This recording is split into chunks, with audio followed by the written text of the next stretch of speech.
उफ, सब कुछ पता नहीं कैसे बस एक पल में सब बदल गया। काश मैं उस रात को किसी तरह रोक पाती। मैं शायद कभी खुद को माफ नहीं कर पाऊंगी। वो डायरी और वो आवाज, अगर मैंने उन्हें उसके बारे में बताया ही ना होता तो मोटू शायद वो आज हमारे साथ होता। सब मेरी ही गलती है। पता है, उस रात सब कुछ एक मामूली सी बहस से शुरू हुआ था। हम सबके दिल में ना एक अजीब सा डर था, पर कोई बोल नहीं रहा था। और मोटू तो हमेशा की तरह बिल्कुल बेफिक्र था।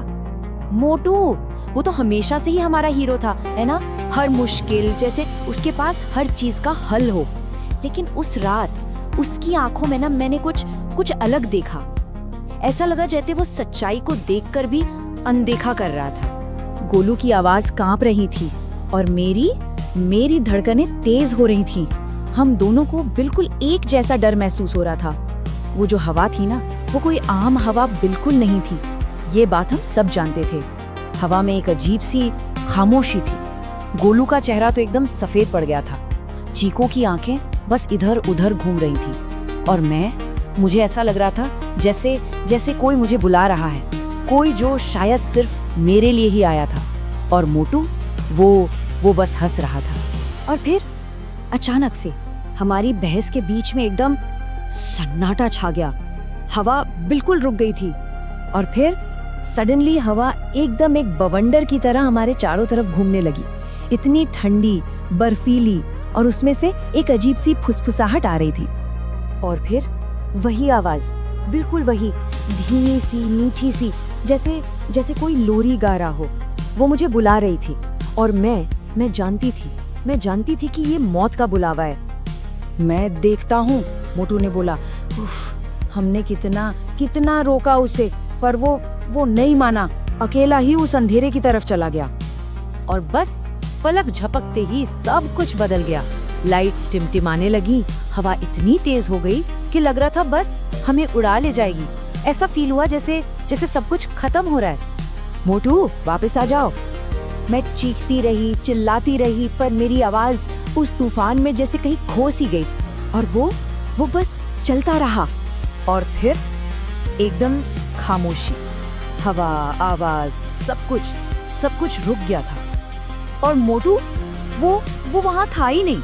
उसके आखिरी शब्द वो आज भी मेरे कानों में गूंजते हैं। अरे कुछ भी नहीं है। और फिर सच में कुछ भी नहीं बचा। बस एक तेज, एकदम सफेद रोशनी और एक कान फाड़ देने वाली चीख। और जब सब कुछ शांत हुआ ना, तो मोटू जा चुका था। हम चीखते रहे, मोटू मोटू चिल्लाते रहे, पर उस खामोशी में हमारी आवाजें जैसे दम तोड़ रही थी। कोई जवाब नहीं आया, कहीं से भी नहीं। तभी चीकू ने जमीन की तरफ इशारा किया। जहां मोटू खड़ा था, ठीक वही निशान चमक रहा था, पहले से भी ज्यादा तेज। ऐसा लगा जैसे वो हमें कुछ बताना चाह रहा हो। सच कहूं तो हम सब हिम्मत हार चुके थे। और तभी उस गहरे सन्नाटे को चीरती हुई एक आवाज आई। उसकी आवाज, रंगू ऊ, इतनी धीमी जैसे कोई पानी के अंदर से पुकार रहा हो। पर वो मोटू ही था। वो जिंदा था। और तभी सब कुछ, सारी कड़ियां जुड़ने लगी। वो डायरी, वो निशान, वो आवाज, मोटू वो दूसरी तरफ था, उस दुनिया में जहां से सुना था कि कोई कभी वापस नहीं आता। गोलू तो कांप रहा था, बोला हमें वापस चलना चाहिए। पर चीकू ने उसने मेरी आंखों में देखा। हम उसे अकेला नहीं छोड़ सकते। डर तो मुझे भी बहुत लग रहा था, पर एक दोस्त को बचाने के लिए डर के आगे झुकना, ये कैसा? नहीं, तो बस फैसला हो गया। और जैसे ही हमने एक दूसरे का हाथ थामा ना, वो निशान वो धीरे धीरे एक दरवाजे में बदलने लगा। हमने एक गहरी सांस ली और उस रोशनी में अपना कदम रख दिया। और हमारे पीछे एक बहुत जोर से धमाका हुआ। चीकू चिल्लाया, दरवाजा बंद हो गया। यहाँ सब कुछ अजीब था, बिल्कुल अलग। हवा, आसमान, ये खामोशी। हम अब उस दुनिया के अंदर थे।